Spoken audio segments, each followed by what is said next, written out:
the most wonderful real estate podcast ever. The show that gives you the lowdown on how to become a successful real estate entrepreneur. With more than 30 years of experience, America's top female real estate investor Dwan is an expert in financial freedom and turning dreams into realities. Now's your chance to become a Dwandernaire with the help of Dwan. Here's to a flaming hot foreclosure market with the help of Dwan. Cheers.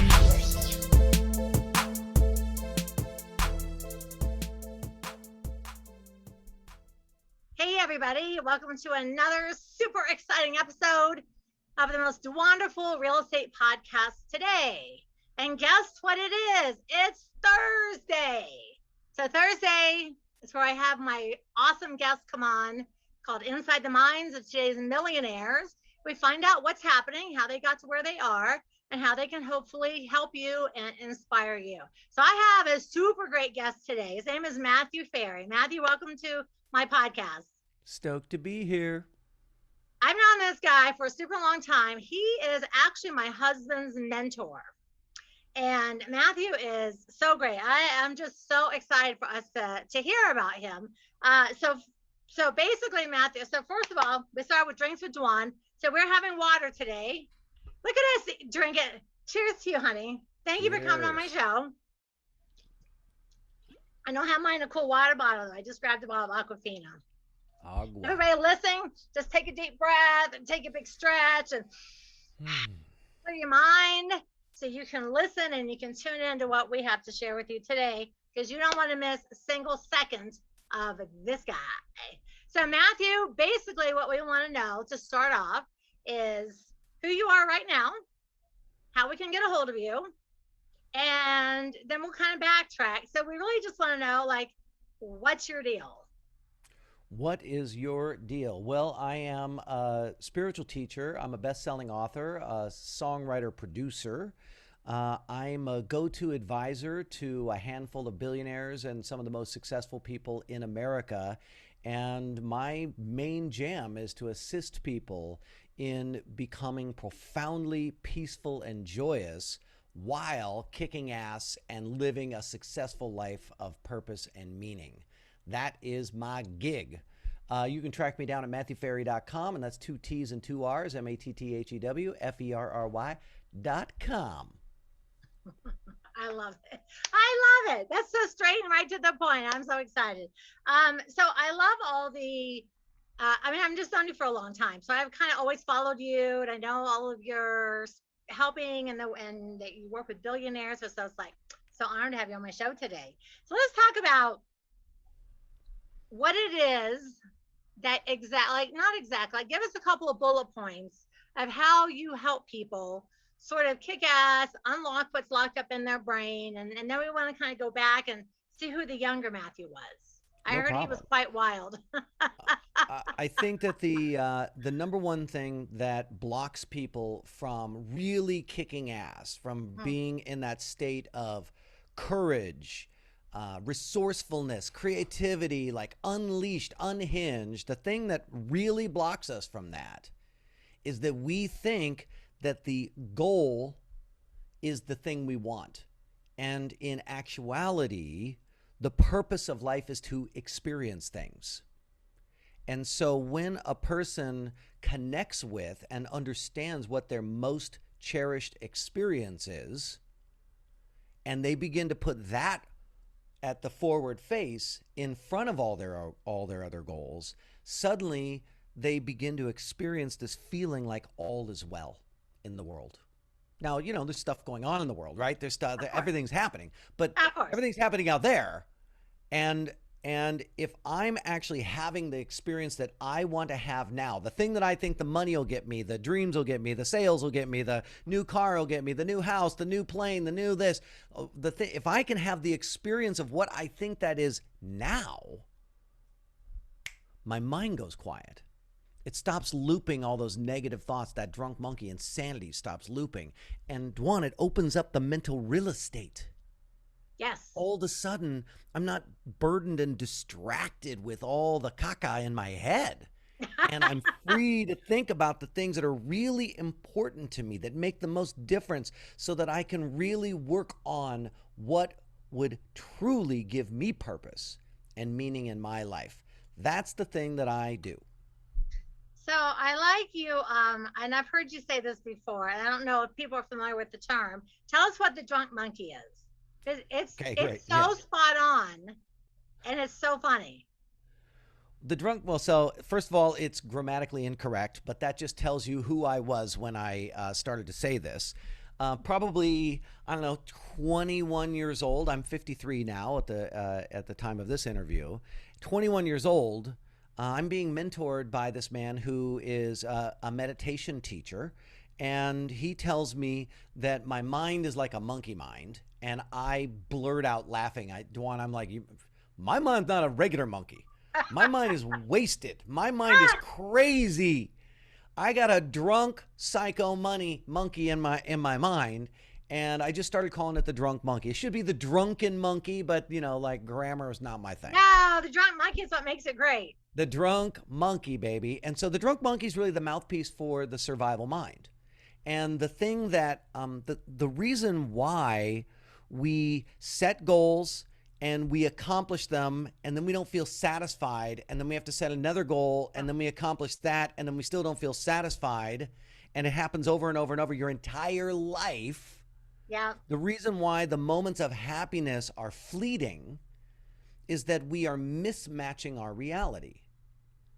In reality, our listener, our viewer, is going after a thriving life. They want to do more, have more, create things. They want to live an incredible life. They're living a privileged existence. And yet each and every one of us is biologically hardwired to try and survive in a world where our survival is not at stake. And so the drunk monkey is this hereditary thing that we all have, the negative thoughts, the future prophesizing. The drunk monkey thinks it's psychic and that it can tell the future. So it's like, oh, you know what Dwan's going to do, and you're going to be on the show, and here's what's going to happen here, and we're going to, right? The drunk monkey, you're having arguments with your wife in the car on the way home. Your wife's not even there. That's the drunk monkey in your head. So it's one of the 4 components of the Rapid Enlightenment Process, having an awareness of the drunk monkey. I like that. And it's funny because it really is. It's our negative self-talk. But it's just great to give it a name, because I don't know. I think 75% of the thoughts that roll through the average person's head are negative, maybe even higher than that. Probably higher. Wherever years ago I read about that, I was like, wow, 75, 80% of everything you think is a negative thought. It's like, it's no wonder people are not successful or afraid to try, because your mind, and maybe I've heard this from you. I heard it from Bill all the time. Your mind is not your friend. So maybe that's from you to Bill, because you were his mentor. So he always says, your mind is not your friend. I'm like, I know that. So it took me a really long time to be able to stop the negative thoughts. And I did, but I worked on it for a couple of years. Every time I would catch myself, I'd change my attitude immediately. And I've been so much happier by not thinking oh, what if this, what if that, da, da, da. And all kinds of things go wrong. I'm in the mountains. I get online sometimes, and there's no internet. And I got someone standing there, and the dogs start barking, or the guy comes and dumps the trash. I was like, oh my God, what's happening in my podcast? Oh, so it is funny. Today we're just Matthew will just be fun. He's easy. He goes with the flow. It'll be great. We're going to be flowing. So my monkey was all positive today. Yay. It was not drunk. So I like that. Go monkey. I like to pet my head all the time, Dwan. And, if my drunk monkey gets fired up, doesn't happen very often anymore. But when it does, I just oh, drunk monkey, I know you're so scared. Life is so scary. Oh, that's a good thing. Everyone just kind of oh, don't be scared. Monkey. It's okay. It's all right, little girl. Go on. That's a good idea for people to do. Monkey. Help you change your mindset. Because this took a long time. It was, I had gone to, I still go, but it's been a while. But I used to go to all those Tony Robbins, 12 speakers, and just, and you leave there and you're you're crazy on fire. And then a week later, sort of you crash off of it.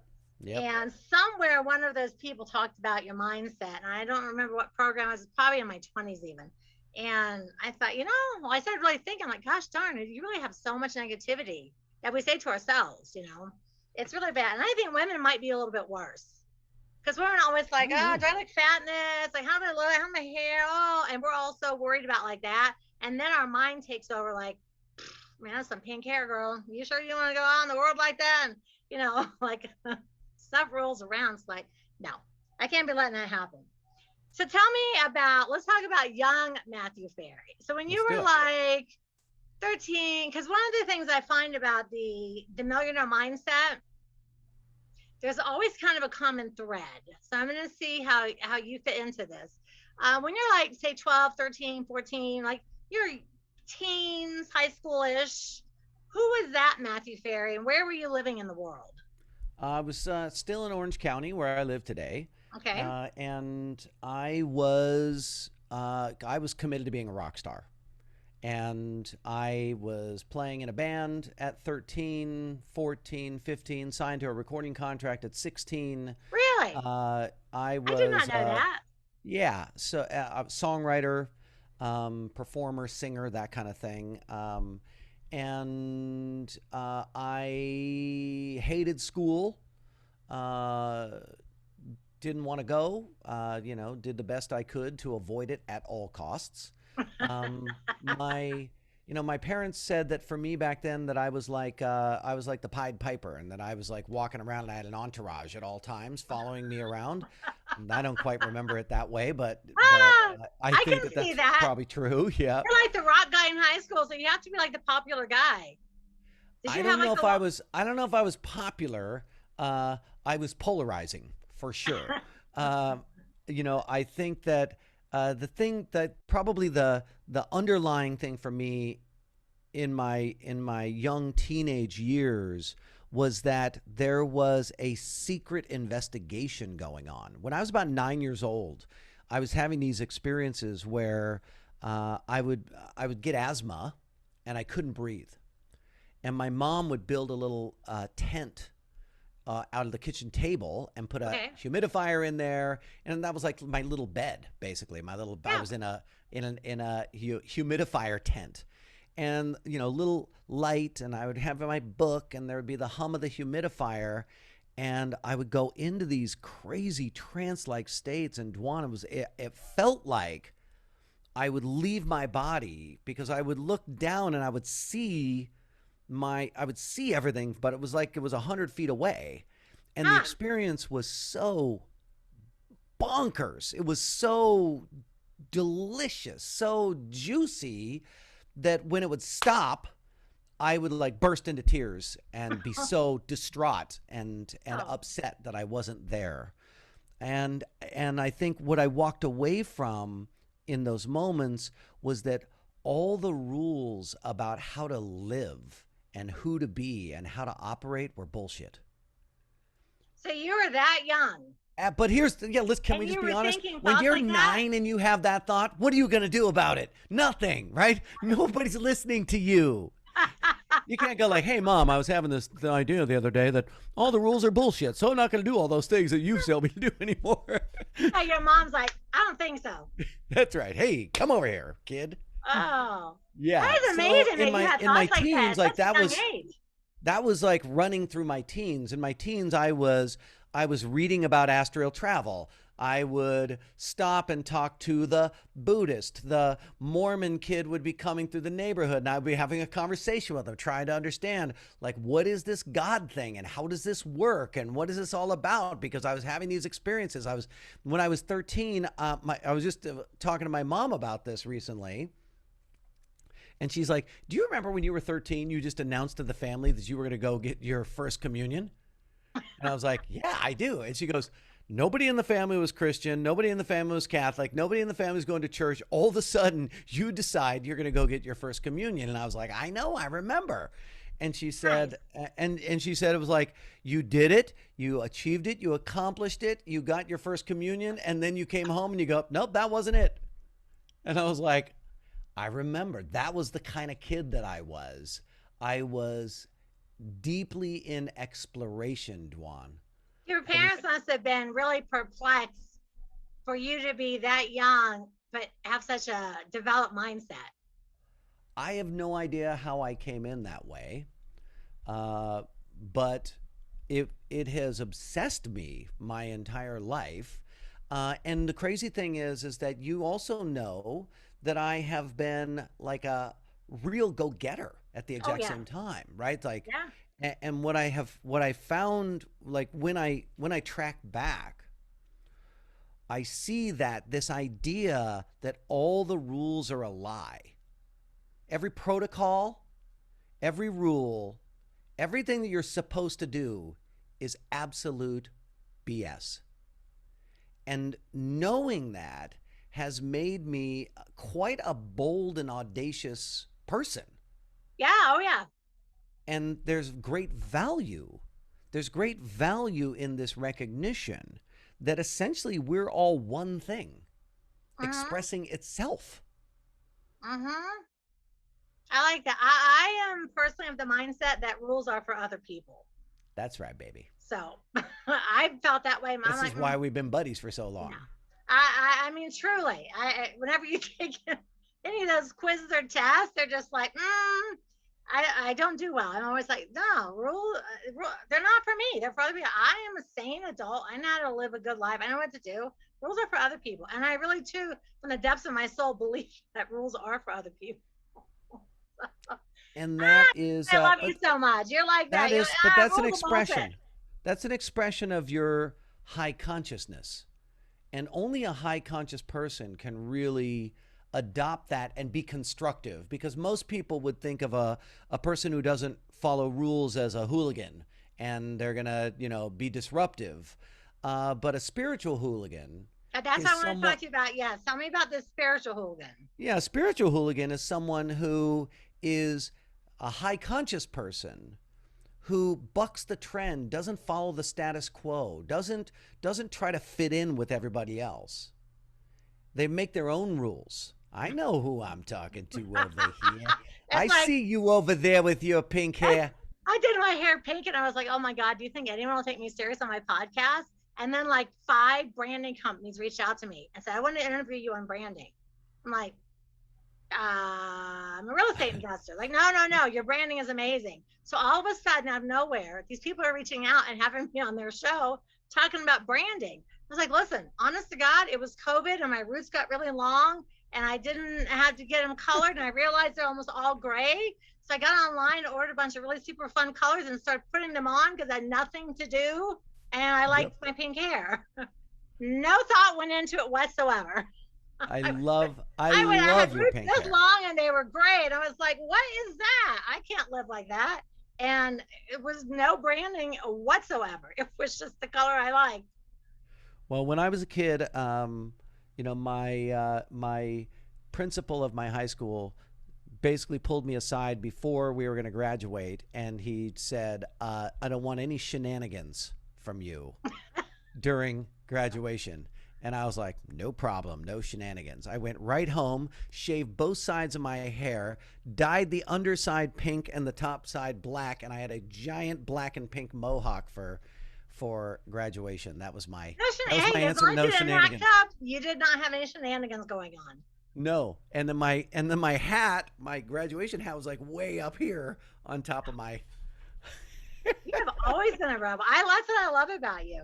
So now, so you're in high school, you're a rock star, you're mohawking. I love all of that. So when you get up into your like 20s or 30s, like where along the path do you start thinking with these higher thoughts and I'm going to help other people and I'm actually not going to be a rock star. I'm going to do this instead. Where's that transition for you?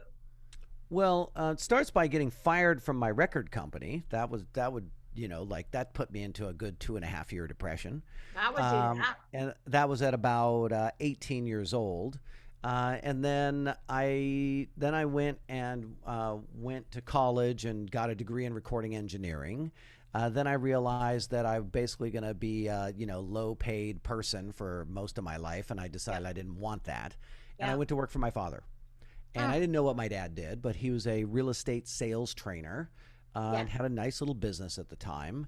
And I said, I want to work for you. And he said, okay, well, you're going to cold call. And I was like, I don't know what that is. And he goes, here's the script. And I was like, oh, that's kind of like playing music. I can do that. You just perform it? And he's like, yeah, you just perform it. And I was like, I can perform stuff, no problem. And so I started making calls, and that was 21. Now, being the son of the guru, you basically study everyone. So Yeah. my father had me study all of his mentors, all the mentors he wishes that he had. Then I found my way to all the mentors that really became super meaningful for me, probably more in my 30s, actually. But through my 20s, I studied over 100 different mentors Wow. at that time. My father at that time still had a Nightingale Conant distributorship. So we Yep. got all the Nightingale Conant audios and whatnot for, 25% or something like that, 25% Wow, of the nice. cost. And so I used to I used to listen to, try to do, maybe one every single week. And, remember back then you would get like 12 cassettes in a Oh yeah. giant Oh folder. yeah. So I went to Radio Shack and I bought one of those cassette things that you could speed it all up. And so I used to listen to everything on double time. Back then I was riding a motorcycle, so I'd have the thing up in my ear on my motorcycle, big giant cassette thing in my jacket, and I would listen on the way to work and on the way home every day. Oh, so And fun. that really began to change my mindset. I'll tell you, but that was 21. By the time I was 27, I was already training people in NLP, persuasion, Yes. influence. I never really became a real estate sales trainer because I never really sold real estate. But what I did train people in, what I got really, really good at was what causes a business to function, and how do you as a solopreneur sell yourself? Like that really influenced me. And I'll tell you, 27 years old, I was like, well, wait a second. Couldn't I just apply this to songwriting? Yes. And so I took everything and I hired a coach. I got a schedule. I got a buddy. I started I just did all the things you would do to start a Yeah. business. I just did that in songwriting. Within about 18 months, I had a charting song called You Won't See Me Cry. Over the last, I don't Hey, know, I did not gosh, know that either. yeah, it's Congratulations. been a long time now making music. I now only make music for my clients. And that's And been you're really gonna play a successful. little something, something for us today.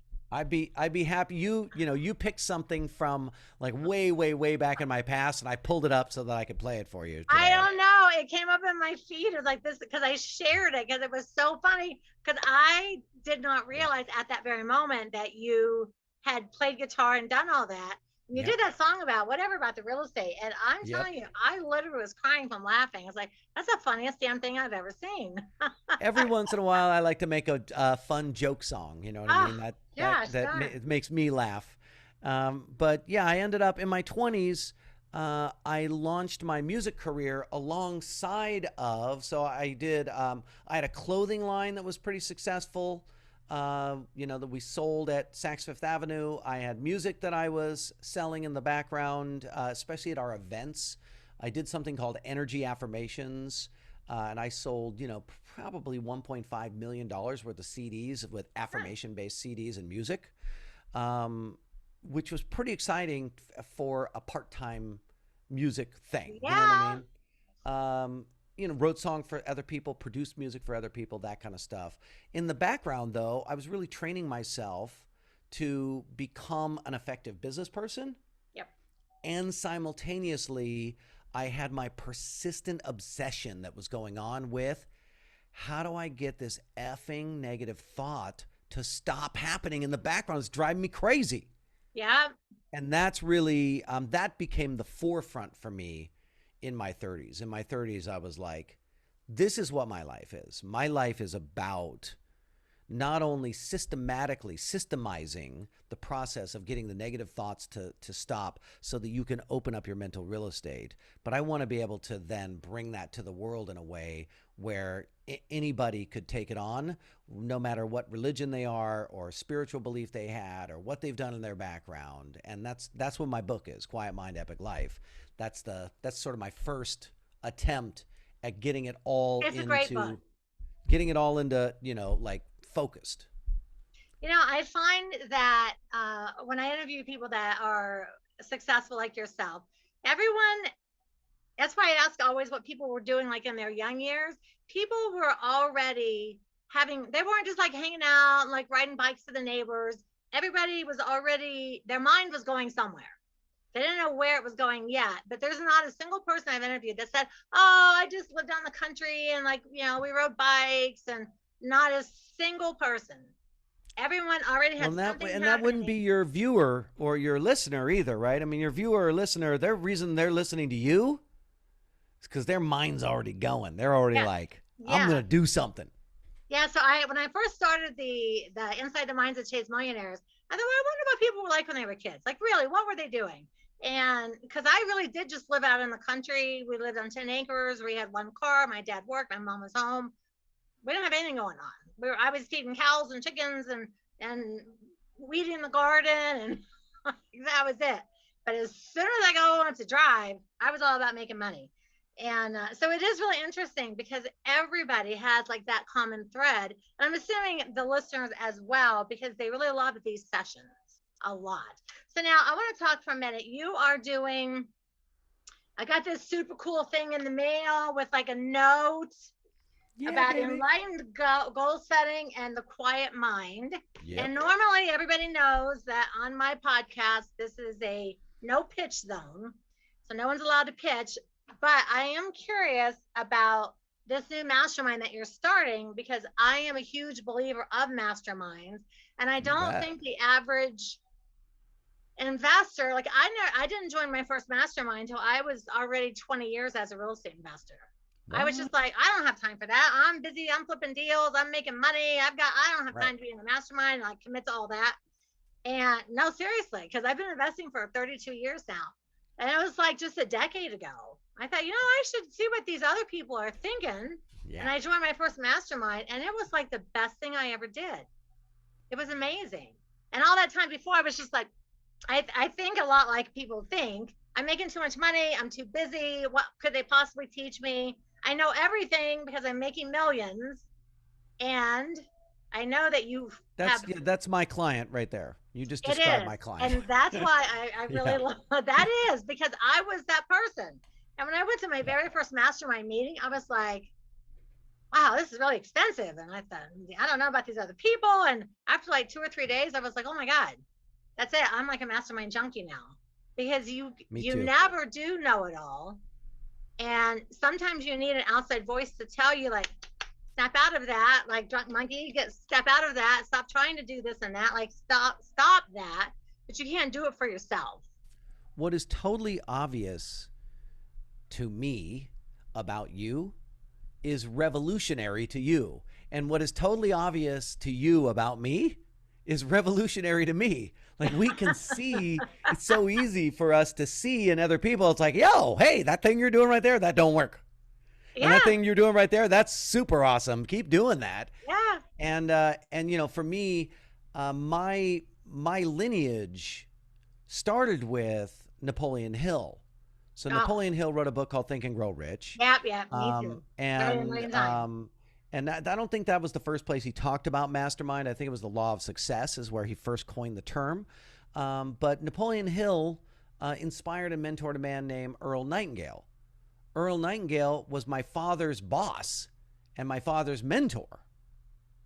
So my father was at the beginning, the inception of the personal development industry, the industry that you and I are a part of. Yeah. Like, my father was right there at the beginning of the whole thing. I did not know that. That is so cool. Those are two of my favorite people, Earl Nightingale and Napoleon Hill. They're just like, everything they say is so mind-blowing.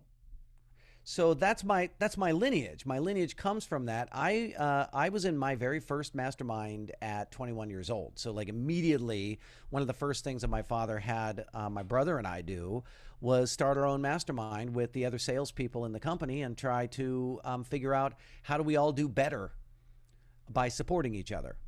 And so it's just been something that is in my blood. It's something that I've always done. I've always been an individual coach, and I've transcended that, and now I assist other people who are already badasses in coming together and living inside. The goal is to live inside of a methodology, right? So you don't want to just mastermind like free for all. You want to like, okay, here's the definite major purpose. Yeah. Here's the focus, and then mastermind from there. I don't think we should be in pitchathon mode at all. What I think we should do is I never we should just have let had people anyone know on. they can download the workbook for free if they want. And they just like get into it. It's a way that they can start their own process. Yeah, I of all the people I've had on, I have never actually said, hey, I got this book from you. But I read through all of it, and I really do like it. And I do really believe that one of the big things, I know for me personally, decades before I got into a mastermind, and when I did, it opened up so many things for me. And I was like, oh my gosh, I've been missing this and this and this. And I didn't think about that or that ever because I'm so busy. Well, what's obvious to one person is revolutionary to another. And when you go one person, you have a certain amount of power. But 1 + 1 does not equal 2. Exactly. 1 + 1 equals like 14. Yeah. Right. And 1 + 1 + 1 exponential, right? It just grows. The more people you have in your life who are like-minded and are committed to you, and you're committed to them on purpose, right? You do like say, I'm going to bring my A game to this group and be supportive of the people in this group. And then the rest of the group does the same thing. It's nutty what happens. It's crazy. I've been doing it my whole life. I'm still in a mastermind right now with 2 people, Thatch Wynn and Mikkel Bondison, and we meet once a month. And our only goal is to make sure that the other 2 people in the group are living their best lives. Like that's the objective. Yeah, it is. Cool. It is to live your best life. And people do. I mean, I am a perfect example. People, because even when I met Bill, he was one of the coaches for your dad. He was already in all your masterminds. He got our oldest daughter, Christina, involved in one of your masterminds. And she had to, you might not remember this. She had to do a bunch of writing of sentences. I remember. I know exactly what you're talking about. We went to Europe for 3 weeks, and you were like, hey, if you miss, I'm going to hit your credit card. And I was like, listen, girl. So we're in Europe backpacking, and she's like, I got to write my sentences today. We're going to internet and cafes, and she's doing her assignments. And I was like, I have never, because when Bill and I tell her to do that, it's your own kids, they're just like, whatever. You're stupid. I don't want to do that. Like, why would I do that for you? But when it was her and it was you, and she was going to get a credit card dinged every day, we stopped at an internet cafe in Europe, and that girl did her homework. She was accountable. And I had never seen that in any of my kids before. I was like, man, Matthew Ferry is a freaking rock star. Well, that was old school style. So that was back in the day that I was playing with pain and pleasure as a mechanism for accountability. Well, it was because she's 35 now. Yeah. And this was when she was 18. But it was just amazing to like literally watch one of my children completely transform. Like right before my eyes. And I was like, hey, Matthew's a rock star. That's a rock star. That's how long we've known each other, everybody.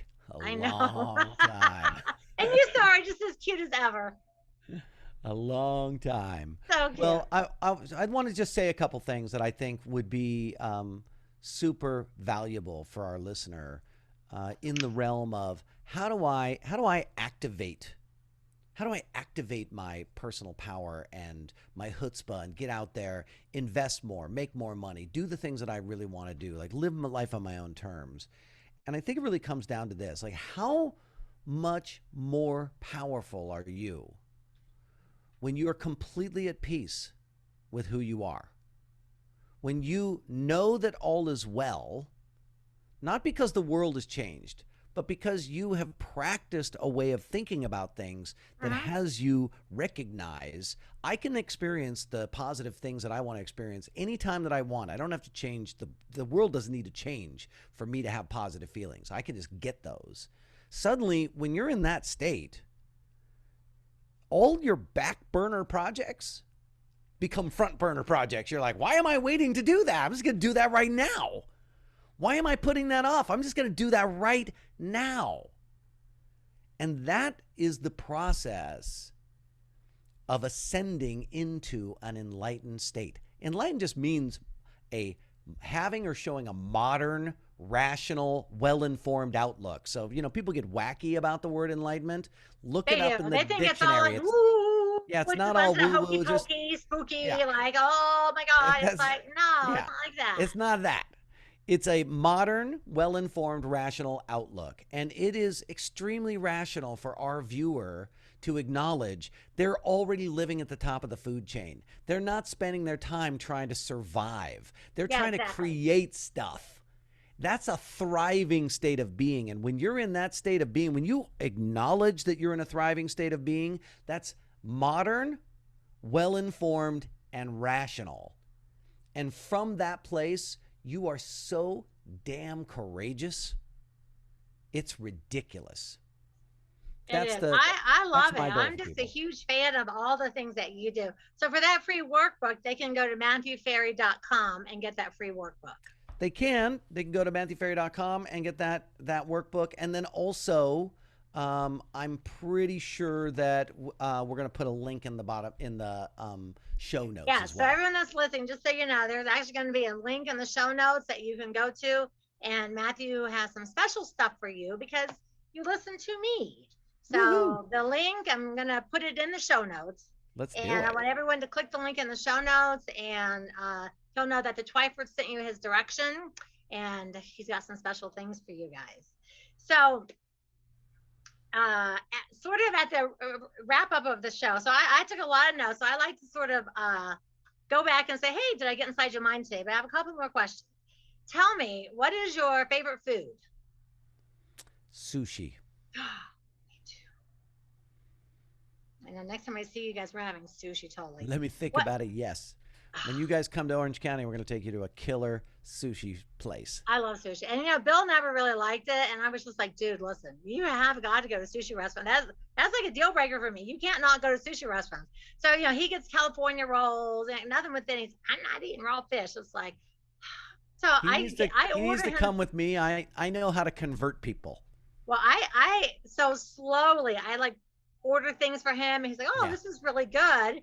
And then I just like say, oh, okay, well, we'll just get that next time. He doesn't even know he's eating it. He doesn't even know. I'm really good about slowly converting people into loving sushi as well. What's your favorite band of all time besides your own self? Pink Floyd, I would say, is my number one favorite band of all time. My number one favorite songwriter is a man named Max Martin. And he's a Swedish guy who writes. Really, there's only two other songwriters on the planet who have written more number one hits than him: John Lennon and Paul McCartney. So it's Paul McCartney's number one, John Lennon's number two, Max Martin is number three. He is hands down my favorite songwriter, which I think is distinct from a band. Yeah, no, it is. It is. Most people, I think, are not as much into music like that, where they have, this is my band, this is my songwriter, this is this. So thank you for sharing that with us. Now, where's your happy place? Like, where's the one place in the world that you go and you're just like, everything is perfect? Well, the truth is I experience that all the time, the state of perfection. But I do really appreciate, Nuevo Vallarta in Mexico. That's a place where I just go into a dreamy state. And then I also love up in my mountain property, Sky Oak Acres. I love that. That's killer.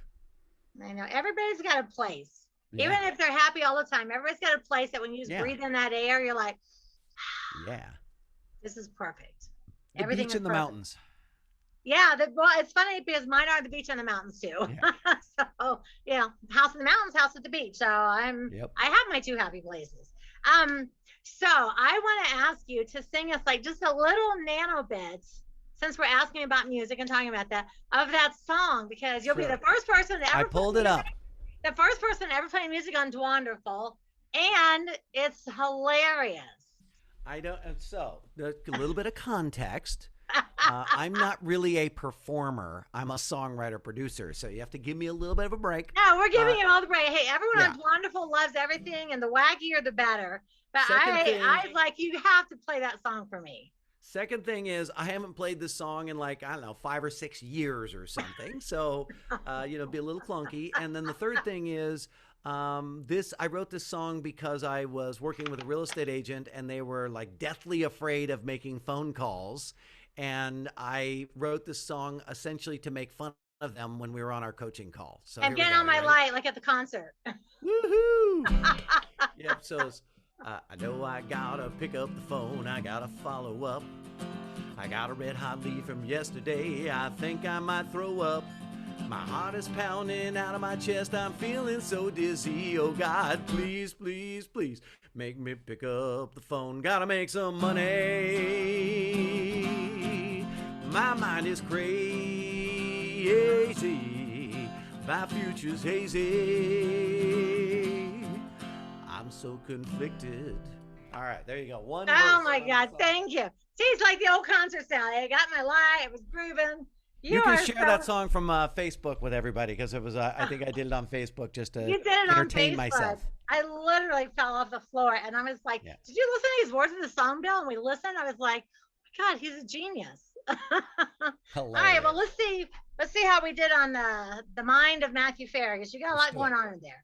So you are 53, totally rocking it. Thank you. You work with people to teach them basically how to be like spiritual kick-ass badasses. You have the drunk monkey thing where we learn how to stop our negative thoughts. When you were 21, you were already in masterminds. In your 30s, you were doing all the NLP, which is how I first found of you, was all the NLP, which I did not know what NLP meant. And after I listened to a few of your things, I was like, Bill, I think you NLP'd me to the altar. Oh yeah, baby. Because he totally was like, so what time at 7, on Friday, do you want to get married? And I was like, I don't know, 7. There was a lot of NLP. And the more you think about it, the more you realize I'm the perfect mate for you. Yeah. So much of that. I was just like, am I really in love with you, or you just make me think I am? I'm not really sure, but I guess 20 years later, I really am. I like this about activating the peace and the everything as well, and taking your back burner things and moving up to the front burner and thriving as a state of being. I love the fact that you love sushi and you love Pink Floyd and that you sang for us. And I also like that you made this comment a couple of times that things take up our real estate in our mind. They take up space. I don't think a lot of people, when you hear them say, "Oh, it takes up mental real estate," they're like, "I'm not into real estate." It's like I don't think they don't hear the comment, because we only have so much space up there, and if something's taking up half of it, they take up half of your real estate that's in your head, and you need to like get that off someplace else. I love the fact Earl Nightingale taught us that you become what you think about. Yes. And so if your mental real estate is chewed up with all that caca in there, then that's the life you get. That is a life you get. That's why some people that, they're so miserable, and I listen to the words out of their mouth. It's like, you're so miserable because of everything you say. Because if you're saying it, I can't even imagine how much you're thinking it. And I love the fact that you started off with the Think and Grow Rich and the Earl Nightingale, as that was also the first few people I started listening to way back in my 20s. And I was like, wow, this stuff I've never heard this kind of stuff before. And I love the fact that you think that rules are bullshit. Yes. I think that's my personal favorite thing about you. Yep. Is you're like, rules are for other people. Because they are. I mean, let's just be honest. And not in a destructive way, right? Rules are for other people because most rules degrade you. Most rules limit you. And I love your Spiritual Hooligan. That is a great thing. And I really love this mastermind here that you have going on about quieting the mind, because I really honestly, I feel like, just having been in business myself for so long, that's one of the biggest problems with, especially people that work for themselves, is your mind is lay down at night and you go to bed and your mind is like, and then all of a sudden it's 4 a.m. and you haven't fallen asleep. How do I know that? I used to be that person for decades. My mind just rolled all the time. I was like, oh my gosh, I'm exhausted from my own mind. Exhausted. So at the end of all, so did I get a little bit? I mean, I took a lot of notes. No, you nailed it. It's hard to go over a lot of them. Yeah, a lot of notes here. And I love the fact that you were a writer and a rock star, in high school and just like so great. You would have been the guy I would have liked in high school. The band guy. I would be like, oh, that's my guy right there. I liked all the long haired, like music guys. That was my thing. So, I was a little bit of a crazy man back then. oh, I know. I love it. But you know what? I think all of us that are successful, we have to have some crazy in us to do the things that we do, because a regular, normal, sane person wouldn't do these things. To be extremely successful, especially in entrepreneurialism or investing, you do need to be a contrarian, and being conventional is very difficult in that space. It is. If you don't have like a little bit of crazy, I don't know. I don't think people without some crazy are willing to take chances. That's right. I don't know. I've been crazy for a long time, so I've taken a lot. Let's call crazy though is really just creative. Yeah, it is. It's letting your creative side flow. And honestly, I think one of the hardest things to do is not really deeply not to care what other people think. You do you, and you'll be all right. But that's people's fears. Like, oh, what if this? What if? I think what if is like the worst two words in the English language. If people could just remove what if from the entire vocabulary. What if it works? What if it turns out? What if I succeed? What if I achieve? Right? We twist it around a little bit. Twist it around. All right. So we can find you at MatthewFerry.com. There'll be a link in the show notes today, and they can download. Is it one of these two books right here? Is it one of these they download, or is it something else? They download the Enlightened Goal Setting Workbook. If they'd like to do that, I'm happy to take them through a process where they define their own most cherished experience, so they can begin to transform the way that they think about their world. Yeah, I feel like if most of even people that are already successful, if most of us would have a person like you that we would listen and let an objective person say, hey, these are some things you could change, I feel it would help successful people that are on track to further propel their success. And for people that are just terrified to start, I think being in a good mastermind group is a good place to start, because the mastermind will get you past all the things that you're afraid of. Oh yeah. At least everyone I've ever been in. So surround yourself with people who will, go to the carpet for you and help you to overcome your fears. Amen. Fear. That's our worst enemy. So at the end of all my shows, I have a thing I call the 5 equities of life, which I just realized this week. I must have heard it from you or your dad, because I was reading a book and went, hey. Probably my dad.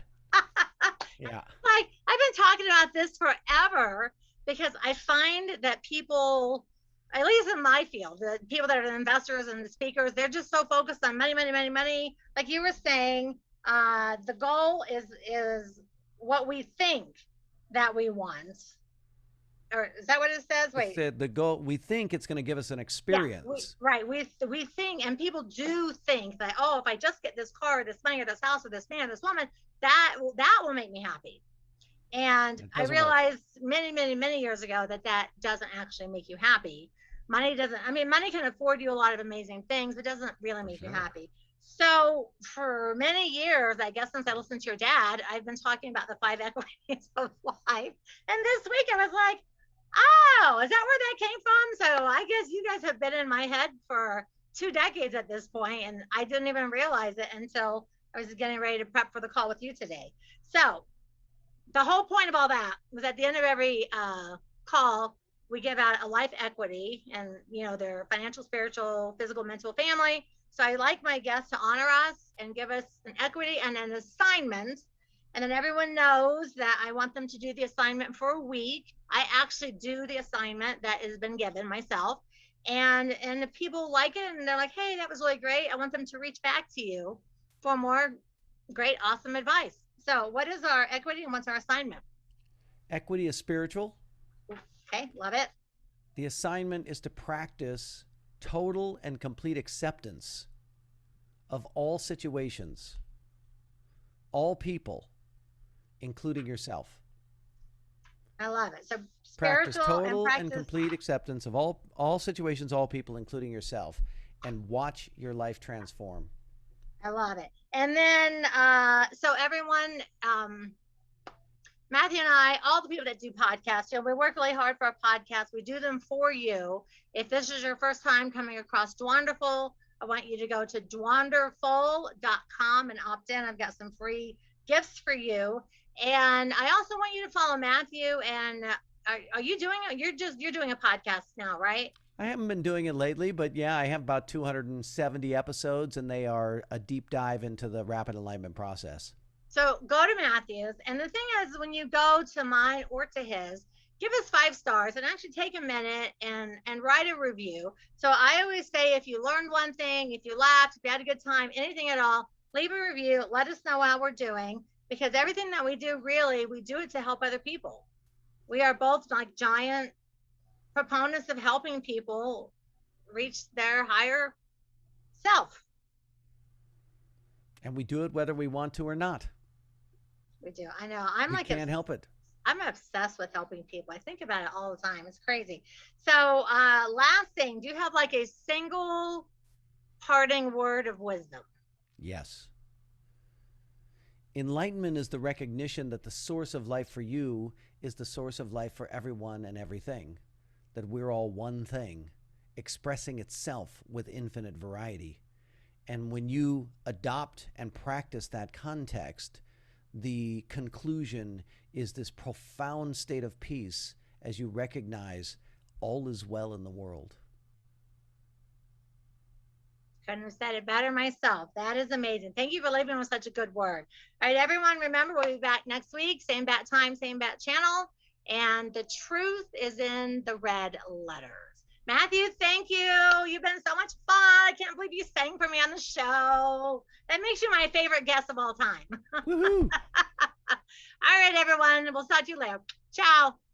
Thank you for dropping by to the most wonderful real estate podcast ever, making real estate investment wonderful each and every time. And for more information on how to make your real estate dreams a reality, keep an eye on Dwanderful.com and be sure to become a member.